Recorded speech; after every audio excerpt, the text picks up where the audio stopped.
বাংলাদেশের যে সাফল্য, সেই সাফল্যটা অসাধারণ, অনবদ্য। কি হয়েছে, কি করেছে? বাংলাদেশ আইসিসির মেগা ইভেন্ট আয়োজন করতে যাচ্ছে এবং সেটা 2031-এ ভারতের সাথে যৌথভাবে যে ওয়ানডে ওয়ার্ল্ড কাপ আয়োজিত হবার কথা, সেই ওয়ানডে বিশ্বকাপের আগেই 28 থেকে 30 সালের মধ্যে। সেই আয়োজনটা কি? বাংলাদেশ কোন বিশাল মেগা ইভেন্ট আয়োজন করতে চাচ্ছে বা যাচ্ছে, যেটা আসলে আয়োজন করার জন্য বা যারা আয়োজক হওয়ার জন্য অনেকগুলো দেশের মধ্যে কারাকারি চলছে। আসলে সেটা কি? এর বাইরে বাংলাদেশের কোনো পানিশমেন্ট হচ্ছে না।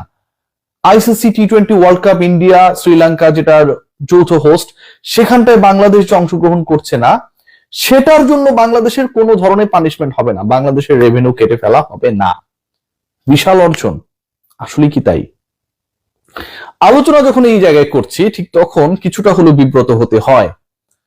2028 থেকে 30 সাল পর্যন্ত, 2028 থেকে 30 সাল পর্যন্ত, আবারও বলছি 31-এর আগ পর্যন্ত আইসিসির যে মেগা ইভেন্ট গুলো, মানে 27 পর্যন্ত দেয়া রয়েছে, 31 পর্যন্ত মেজর ইভেন্টের শিডিউল দেওয়া রয়েছে, 28 থেকে 30 এর মধ্যে যে সময়টা, যে মাইনর ইভেন্টস গুলোর কথা বলা হয়েছে, সেটা হচ্ছে নারী world cup, youth world cup টাইপের কিছু প্রোগ্রাম।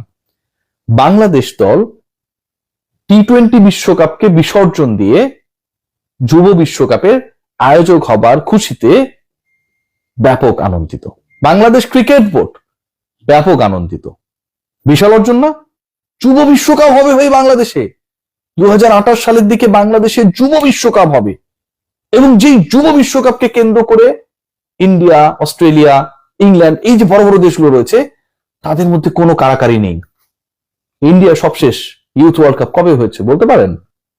আন্ডার-19 ওয়ার্ল্ড কাপ সবশেষ যেটা হলো, সূর্যবংশীর সেই ইনিংস ফাইনালে 170+ দেখেছেন নিশ্চয়ই, সেটার আয়োজক হবার প্রস্তাব ছিল সাউথ আফ্রিকার কাছে, আয়োজক হতে রাজি হয় নাই নামিবিয়া, জিম্বাবুয়ে শেষ পর্যন্ত সেটা আয়োজন করে। এমন একটা ইভেন্ট, যে ইভেন্টটা বাংলাদেশ আয়োজন করতে যাচ্ছে এবং যেটার খুশিতে আমরা বগল বাজানো শুরু করে দিয়েছি, সেই ইভেন্টের কোনো ভ্যালু নাই।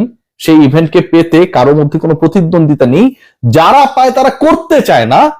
সেই যুব বিশ্বকাপ আয়োজন নিয়ে বাংলাদেশ তৃপ্ত, টি-20 বিশ্বকাপ না খেলে হলেও।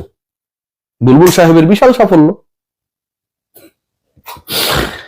এবার আসি প্রথম পয়েন্টে, যে বাংলাদেশ ক্রিকেট বোর্ডের উপর কোনো স্যাংশন আসছে না। বাংলাদেশ ক্রিকেট বোর্ডের উপরে স্যাংশন আসবে, আইসিসি এই কথা কবে বলেছিল?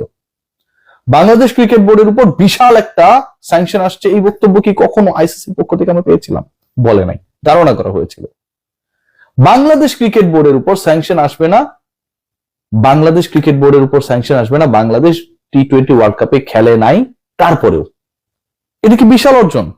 বাংলাদেশ যদি টি-20 ওয়ার্ল্ড কাপে খেলতো, পাকিস্তান ভারত খেলছে, ভারত পাকিস্তানের যে শত্রুতা, সেটা নিশ্চয়ই ভারত এবং বাংলাদেশের মধ্যে বৈরী সম্পর্ক বা বৈরী সম্পর্কের মাত্রা চেয়েও অনেক বেশি। সেই জায়গায় ইন্ডিয়া পাকিস্তান খেলছে, অথচ বাংলাদেশ সেই বিশ্বকাপ থেকে নিজেদের সরিয়ে নিয়েছে। ইন্ডিয়া পাকিস্তানের মতো চিরবৈরী দেশ, তারা খেলছে, বাংলাদেশ সেখান থেকে সরিয়ে নিয়েছে। ক্রিকেটের বৃহত্তর স্বার্থে আমিনুল ইসলাম বুলবুল রিকোয়েস্ট করেছেন মাহসিন নাকভিকে, পিসিবিকে, এবং সেই রিকোয়েস্ট শুনেই শান্তির বার্তা চলে এলো। ইন্ডিয়া পাকিস্তান রাজি হয়ে গেল, আইসিসি রাজি হয়ে গেল, 15 তারিখে শ্রীলঙ্কার কলম্বোতে আমি যেখানটা অবস্থান করছি, সেই ম্যাচটা অনুষ্ঠিত হবে। কি ইন্টারেস্টিং, তাই না?